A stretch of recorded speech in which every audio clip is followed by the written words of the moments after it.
Good afternoon, everybody. This is Chris Judge coming to you from Columbia, South Carolina, remotely for the very first Lunch and Learn lecture for 2022. Before we get started with that, I'd like to announce that on February 18th at noon,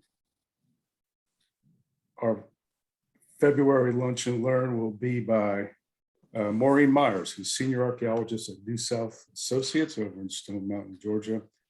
Title of her lecture is From Refugees to Slave Traders, the Transformation of the Wesco, which is a group of Native Americans that moved to South Carolina in the 1660s and were involved in the slave trade.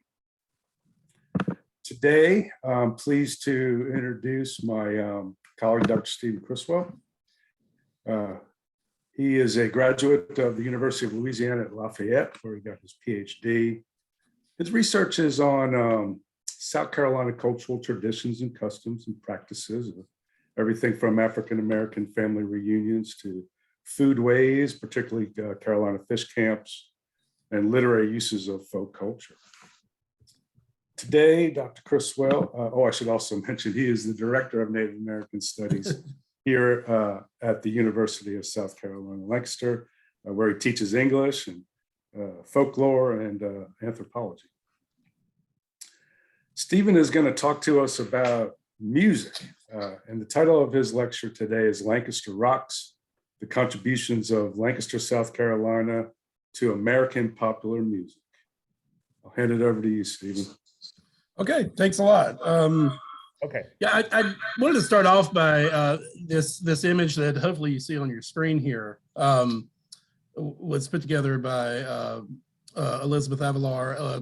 You'll be able to tell as you go through the images that I picked were not nearly as well designed as Elizabeth's here. And I also wanted to thank Brent Bergen for help with research and Christina Jones for some of her suggestions as well. So I became interested in this topic of the connections of this community to American popular music, because my first full-time teaching job was at Alabama Southern Community College in Monroeville, Alabama, where I was hired in part to start a writers conference because Monroeville, despite being a town of only a few thousand people in a county of about 20,000, was the childhood home of Harper Lee. Macomb, Alabama, and To Kill a Mockingbird stands in for Monroeville. But it was also home to Lee's childhood friend, Truman Capote, home to novelist Mark Childress, Pulitzer Prize winner Cynthia Tucker, and a few lesser known authors. And the festival that we helped start sold bottled water under the slogan, "There's something in the water," suggesting that there might be something about Monroeville that's led to the creation of so many writers. And it occurs to me that there seem to be certain towns and cities that produce, in a way, an inordinate number of artists at certain times. The ones we know about, you think Harlem in the 1920s or Seattle in the 90s, but also smaller towns like Athens, Georgia, which is home to REM, Vic Chestnut, Colt Ford, to name a few. Macon, Georgia, home of the Allman Brothers and Little Richard. Franklin, Tennessee, that gave us both Miley Cyrus and Paramore. And Gilmer, Texas, where Don Henley and Johnny Mathis both are from. And near where I grew up, Shelby, North Carolina, where we find the home of Don Gibson, Earl Scruggs, and Elisa Bridges of the disco hit I Love the Nightlife. These small communities, there are these small communities that have produced a surprising number of entertainers for towns their size. And in many cases, these artists from small towns not only have or have had successful careers, but have also impacted popular culture in significant ways. And I would add to this list Lancaster, South Carolina. The following presentation highlights Lancaster's natives who have contributed to American popular music. The overview is broad, and I'm sure that I'm leaving someone out, and definitely I spend less time discussing certain artists than they deserve. But I hope this talk gives a sense of how, for such a small place, Lancaster, South Carolina has produced a surprising number of musicians and producers, not only artists who have gained fame, but ones who have shaped and continue to shape American popular music. Let's see if we can, there we go. As Bruce Bastian in his study, Red River Blues, the blues tradition in the Southeast points out, the Piedmont of South Carolina, South in general, produced a rich tradition of blues musicians who helped lay the foundation for modern American popular music. While many African Americans were moving north in the early part of the 20th century, the relocation of the textile industry closer to cotton sources in the South and the growth of Southeastern urban centers like Atlanta, Spartanburg, Greenville, Columbia, and Charlotte brought sharecroppers and farmers into the cities, and they brought their music with them. As Benjamin Headland observes in his essay for Oxford American, Picking Up the Piedmont Blues, he says, a blues evolved alongside tobacco farming known as Piedmont blues, in reference to the rolling foothills that stretch from Virginia through the Carolinas and down into Georgia. Down into Georgia. Between the Appalachians and the Atlantic coastal plain, it was played in the curing barns at night while the fires roasted the tobacco leaves until they had the right hue and texture, and in the warehouses during auction season. Piedmont blues falls on the lighter edge of the blues spectrum with a bounce and a shuffle we do not hear in the blues of the Deep South. Folklorist and radio host Nick Spitzer has noted blendings of Celtic, African, and Native musical styles, as well as the secularization of gospel style songs, help create unique musical forms in the Southeast, including Piedmont blues.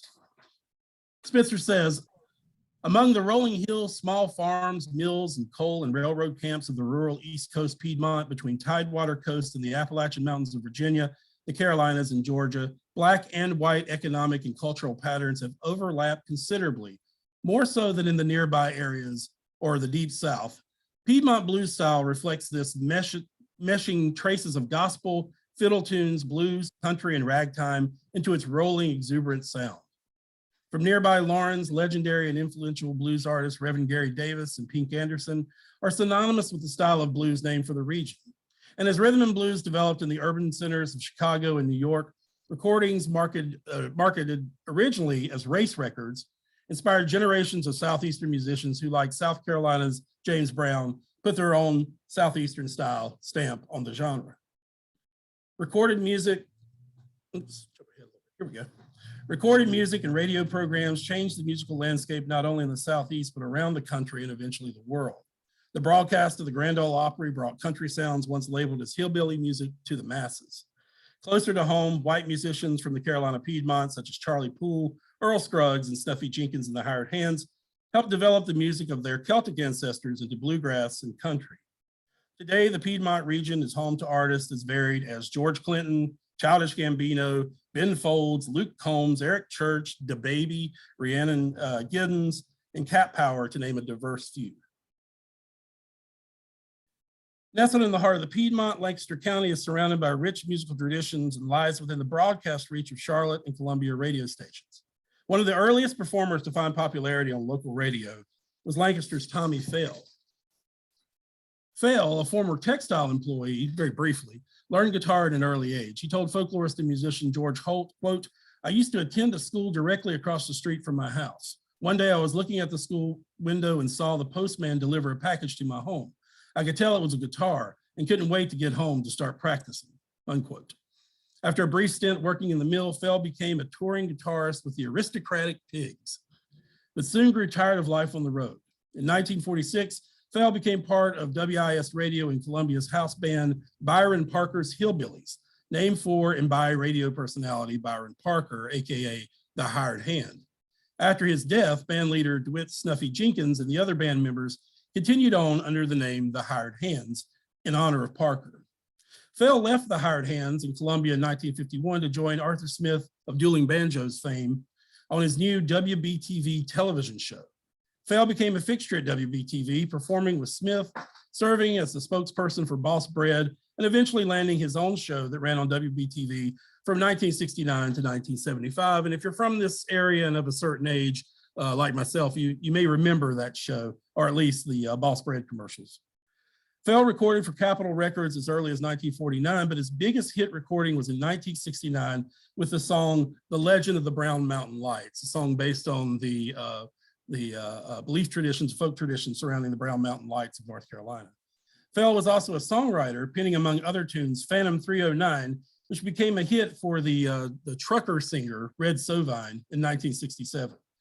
So let's see if we can hear an example here of Tommy Fell.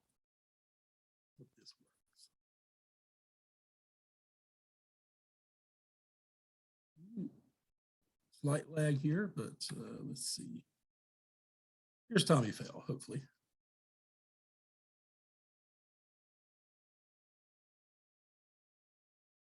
There's a yellow rose in Texas that I am gonna see. Nobody else will miss her, not half as much as me. Oh, she cried so when I left her, it almost broke my heart. And if we ever meet again, we never more shall part. She's the sweetest little rosebud that Texas ever knew. Her eyes are bright as diamonds, they sparkle like the dew. You can talk about your Clementine and sing a Rosalie, but the yellow rose of Texas beats the bells of Tennessee. All right, so for copyright issues, we won't play much more of that. Fell's on-air partners at WIS, the Hired Hands, whose lineup included Snuffy, the aforementioned Snuffy Jenkins and Pappy Sherrill, also featured Lancaster-born, the late Frank Hartley on bass and guitar. Hartley continued playing and touring with the Hired Hands until the end of his life, including a show at Carnegie Hall. In 2012, Hartley told the Lancaster News of his experience performing music with the Hired Hands. He said, quote, "I really had no idea where it would all lead," Hartley said. "And I certainly didn't dream it would lead to Carnegie Hall," unquote. Hartley was also known in Lancaster as the longtime owner of Hartley Appliance right down the street from the Native American Studies Center. Let's hear a little clip of the Hired Hands with Frank Hartley.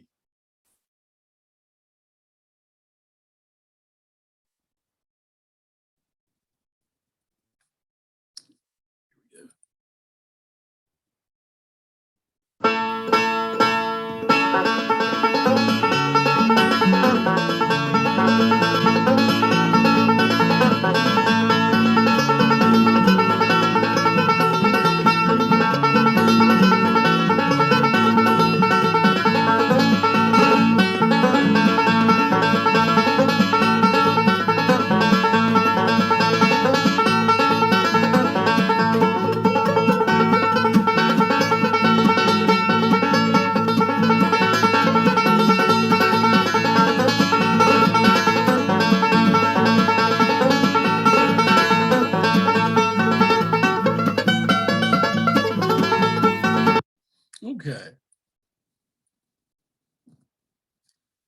As the 1950s and 60s saw the rise of rhythm and blues and its offspring, rock and roll, soul, and other popular genres, Lancaster natives impacted the music scene on both minor and major levels. Dooley Silverspoon, who first recorded as Little Dooley, but soon realized his birth name of Silverspoon was catchier, began his music career as a young gospel singer, as many of these performers did. A tour led him to New York City, where he began to record R&B songs. In 1972, at the age of 19, Silverspoon recorded his first Little Dooley song titled "It's Got to Be Now or Never." And in 1975, he released the album Under the Influence of Sonny. It's S-O-N-N-Y. That has, I think stands for like the sonic noise of New York or something of that sort. Under the Influence of Sonny, which has been described as a forgotten soul or funk masterpiece. Silverspoon found modest success in the US with singles like Bump Me Baby Parts 1 and 2, because I mean, Bump Me Baby has got to have a sequel to it, but was much more successful as an artist in the United Kingdom. Let's hear a little bit of Dooley Silverspoon.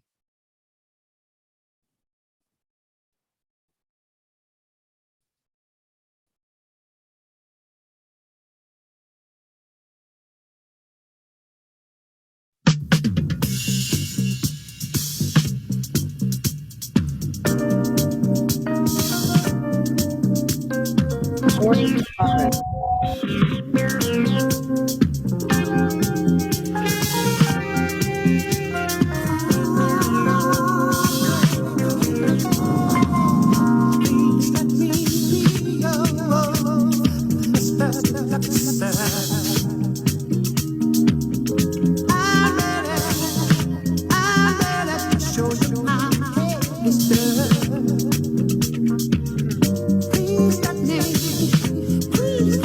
be your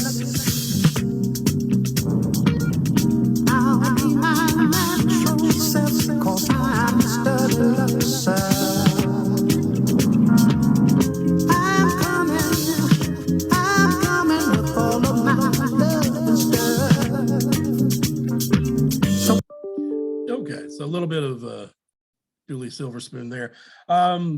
He's great. If you've never heard of him, check him out. He's got some very soulful and dare I say funky grooves. So he's well worth a listen and a rediscovery.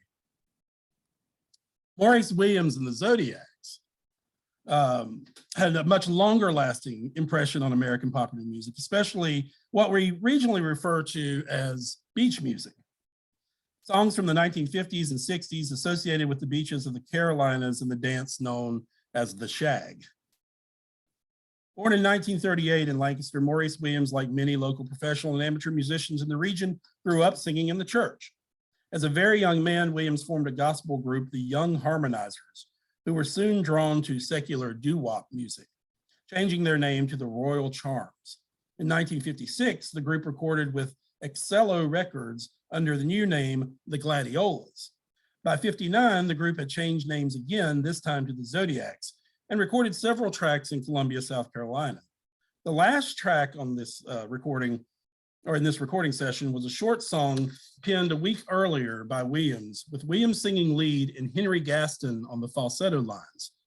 The recording of Stay found its way to Herald Records in New York, where it was released to become a big hit, but it also has the recognition of being the shortest #1 Billboard Top 100 song of all time. Williams continued to perform with various iterations of the Zodiacs, but never again recorded anything at the level of Stay. But the song Stay itself reached wider audiences and gained more acclaim when it was covered by everyone from the Hollies, the Four Seasons, and Jackson Browne on his hit album, Running on Empty. Let's hear a little bit of the original though.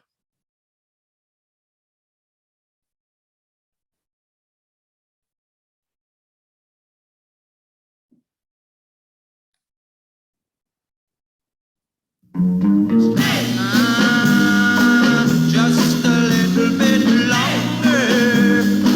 Feel free to chat. Please, please, please, please, please, tell me you're going to. Now how your daddy don't mind, and your mommy don't mind. If we have another dance, yeah, just the one more time.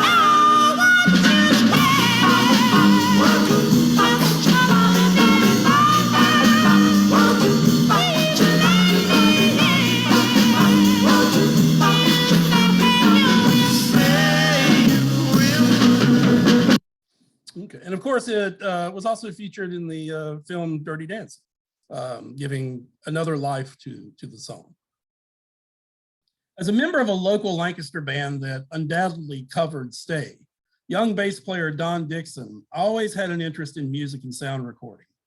He achieved a local cult following in North Carolina with his band Arrogance in the 1980s, but his greatest notoriety came as a producer. Dixon told interviewers Scott Bennett and Kevin Corll that he had an interest in recording from an early age, saying, quote, "I bought a little Pentron tape recorder. It was before cassettes had been invented. So it was like one of these little tape recorders with tiny reels and make little tapes," unquote. In 1983, North Carolina musician and producer Mitch Easter tapped Don Dixon to help co-produce an album by an up-and-coming band from Athens, Georgia, REM. The band's first studio album, Murmur, would launch REM into a career that would find them gaining international acclaim and becoming one of the most significant rock bands of the last 4 decades. Dixon, who would co-produce REM's second album, Reckoning, would go on to produce such artists as the Smithereens, Guadalcanal Diary, one of my favorites, Hootie and the Blowfish, and Marshall Crenshaw. He is widely acknowledged as one of the founding producers of the college rock genre, jangle pop. Here's a sample of his work on Murmur.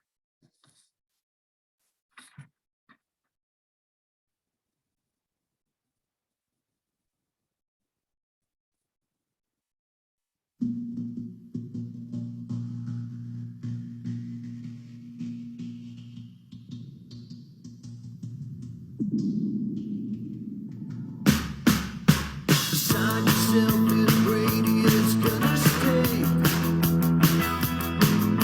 Reason it could polish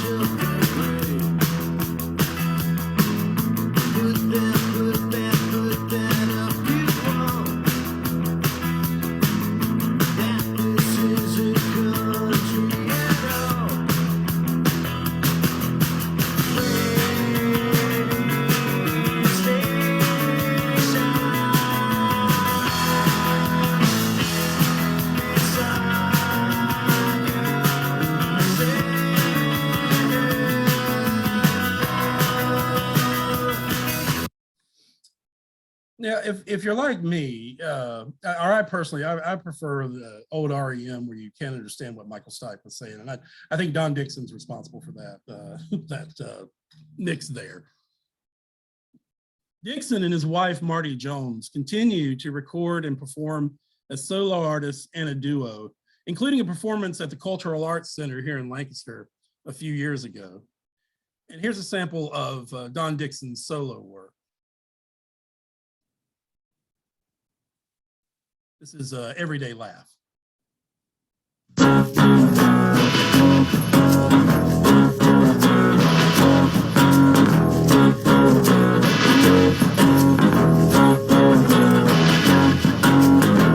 got a life that leaves me broke.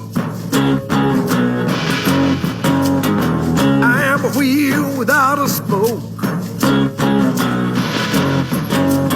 I got a punch without a joke. But every day I'm looking for a laugh.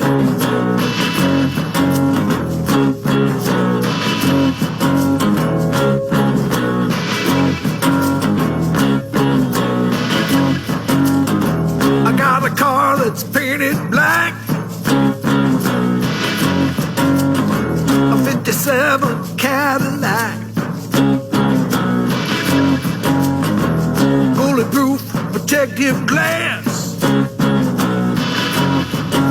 and every day I'm looking for a laugh. All right. Like Don Dixon, Todd Ray's fame came behind the scenes. As a youth in Lancaster, Ray fell in love with hip hop and rap, particularly artists such as Africa Bambaataa and the Soul Sonic Force. He purchased a pair of turntables and with his friends formed a group that was successful enough to be sponsored by Swatch and Converse to perform at a snowboarding event in Colorado. Performing as T. Ray, he attracted the attention of record scouts from Polygram and was offered a contract with his group to record an album in New York. Unfortunately, Polygram was quickly overshadowed by Def Jam Records, and Ray's group broke up. He found himself back in South Carolina, made enough money building furniture that he was able then to record a disc. This time, he was offered a gig at Big Beat Records as a producer. He produced Big Beat's Records' first hip-hop 12-inch Supercat in 1991, which sold over 70,000 copies, launching Ray's career as a producer. In 1993, Ray produced I Ain't Going Out Like That for Cypress Hill's album Black Sunday and was nominated for a Grammy. He also produced artists such as Korn, 311, White Zombie, and Santana, and he worked with the Beastie Boys and Mick Jagger. Disillusioned by the recording industry, which is a whole long story there, Ray left his career as a music producer and in 2006 founded the Venice Beach Freak Show, a collection of animal and human anomalies and performers inspired by Ray's lifelong love of oddities and circus sideshows. The Venice Beach Freak Show became the subject of a 2013 AMC reality show, Freak Show. Here's a sample of Todd Ray's production work with the aforementioned Cypress Hill. Let's kick it and see.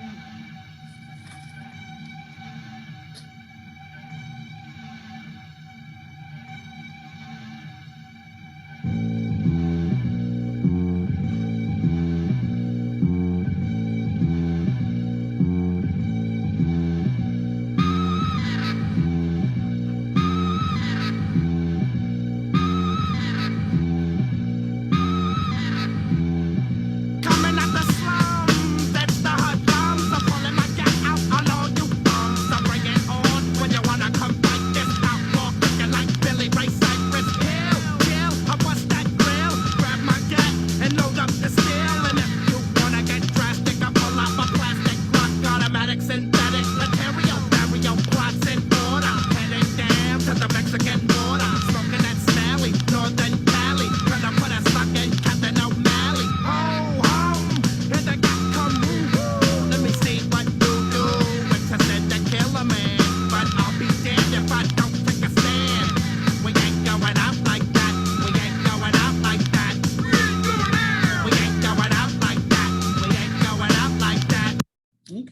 Billy Ray Cypress Hill. What a great lyric.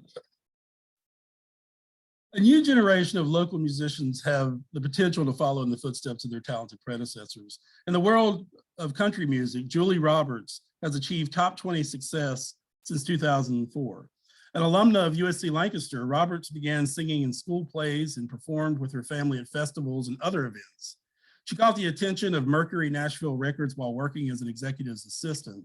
She signed with Mercury and released her first album in 2004. Her song Breakdown Here became a country hit, and her album was certified gold. She recorded 2 albums with Mercury, but her sophomore effort failed to produce a hit as big as Breakdown Here. In 2010, she and Mercury ended their contract. She's now signed with Sun Records. And let's take a listen to a little bit of Julie Roberts.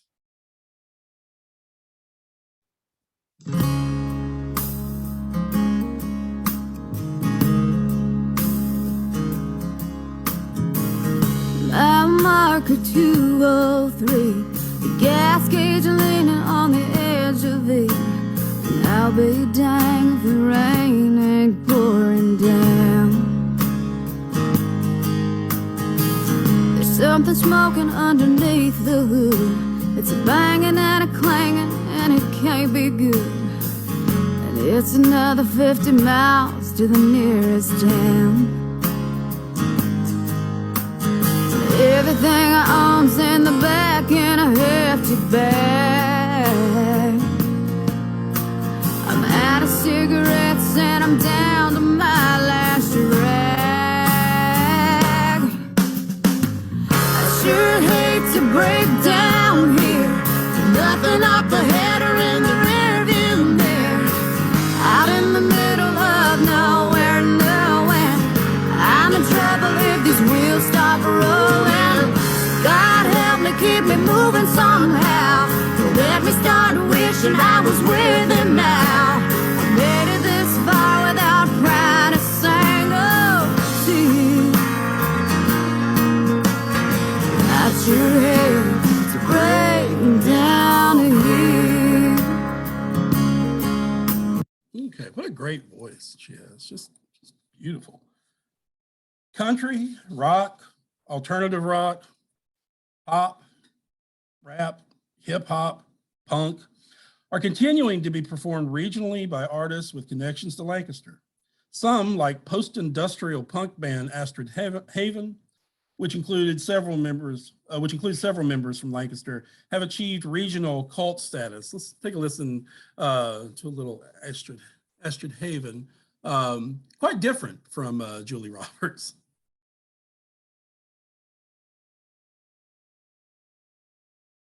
This is their song, Slot Babies.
Okay, and a beautiful voice in its own way. Bluegrass and gospel phenoms, the Henson Girls, have achieved regional success, opening for such bluegrass luminaries as Marty Stewart and Dale McCrory, and attracting the attention of Bluegrass Today magazine.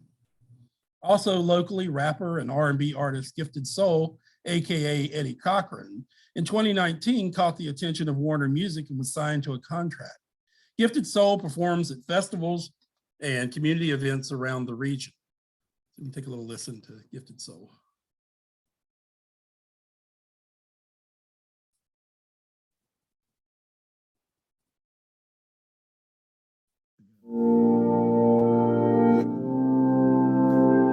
Hey yo, this Gifted Soul, Jay Chill. Hey bro, let me tell you about this girl I met a few months ago. We've been talking, you know. She kinda nervous and scared. So check it out, man. This is what I told her. I told her to give love a try. Check it out.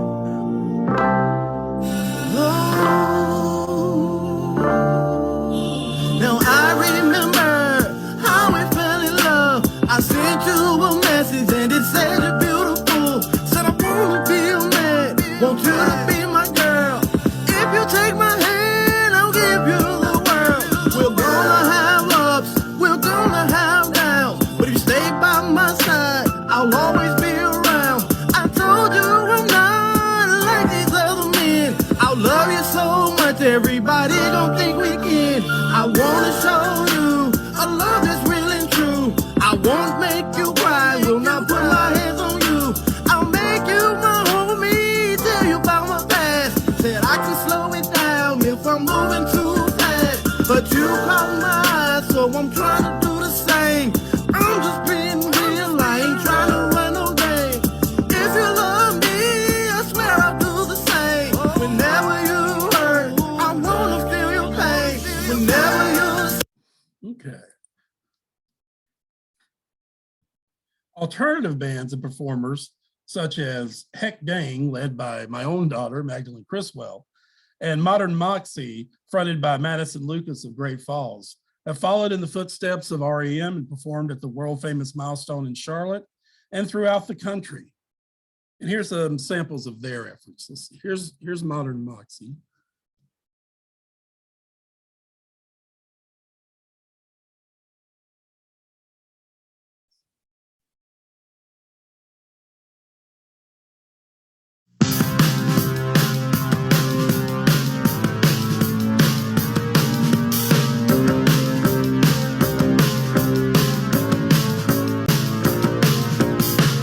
I'm doing this the only way I know how. Way I know how. I'm doing this the only way I know how. Way I know how. If you don't mind, I'd like to take you for a ride. If you don't mind, I'd like to take you for a ride. Oh, oh, oh, oh, oh.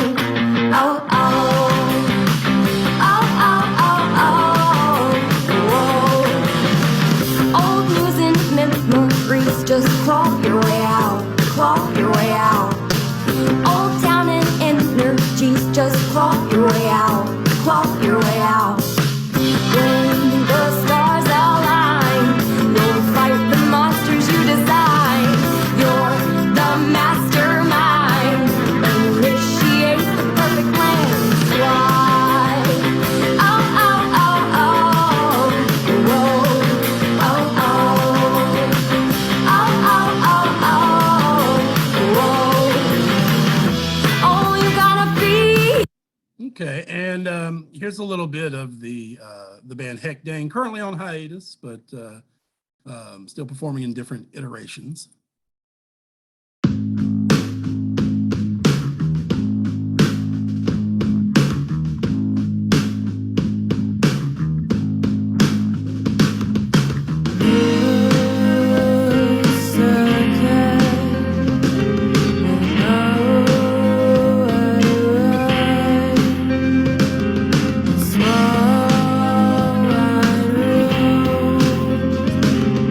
So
And local artists with Lancaster connections, such as Soul Driven Train, Shiny Pines, Rumor Mill, A Few Shots Down, and I guess we'd say other Adam Quay projects, if y'all know Adam, can be found performing at music venues and festivals around our region and beyond. These artists have the potential to carry on Lancaster's presence in popular music well into the 21st century. Whether an accident of geography or something is indeed in the water, this small southern city has contributed, given its size, immensely to American popular music, and we seem destined to continue. Thank you.